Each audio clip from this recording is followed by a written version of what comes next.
ডাকসুর তফসিল ঘোষণা 29 জুলাই, নির্বাচন সেপ্টেম্বরে। ঢাকা বিশ্ববিদ্যালয় কেন্দ্রীয় ছাত্র সংসদ ডাকসু নির্বাচনের জন্য আগামী 29 জুলাই তফসিল ঘোষণা করা হবে। সেপ্টেম্বর মাসের দ্বিতীয় সপ্তাহে এই নির্বাচন হবে বলে ডাকসু নির্বাচন কমিশন জানিয়েছে।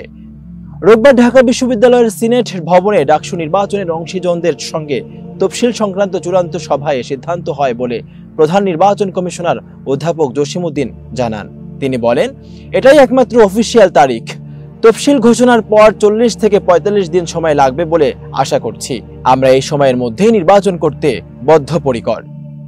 সভায় সিদ্ধান্ত হয় এই নির্বাচনে ভোট গ্রহণ হবে নিরপেক্ষ 6 কেন্দ্রে। কার্জন হল কেন্দ্র, পরীক্ষার হল ডক্টর মোহাম্মদ শহীদুল্লাহ হল, ওমর একুশে হল ও ফজলুল হক হলের শিক্ষার্থীরা এ কেন্দ্রে ভোট দিবেন। শারীরিক শিক্ষা কেন্দ্র, জগন্নাথ হল, শহীদ সার্জেন্ট জহুরুল হক হল ও সলিমুল্লাহ মুসলিম হলের শিক্ষার্থীরা এ কেন্দ্রে ভোট দেবেন। ছাত্র শিক্ষক কেন্দ্র, রোকেয়া হল, শামসুন নাহার হল ও কবি সুফিয়া কামাল হলের শিক্ষার্থীরা সেখানে ভোট দেবেন। ঢাকা বিশ্ববিদ্যালয় ক্লাব কেন্দ্র, বাংলাদেশ কুয়েত মৈত্রী হল ও শেখ ফজিলাতুন নেসা মুজিব হলের শিক্ষার্থীরা এই কেন্দ্রে ভোট দেবেন।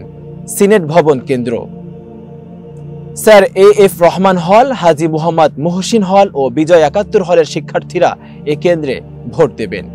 উদয়ন স্কুল অ্যান্ড কলেজ কেন্দ্র, সূর্য সেন হল, মুক্তিযোদ্ধা জিয়াউর রহমান হল, শেখ মুজিবুর রহমান হল ও কবি জসিমউদ্দিন হলের শিক্ষার্থীরা এ কেন্দ্রে ভোট দেবেন।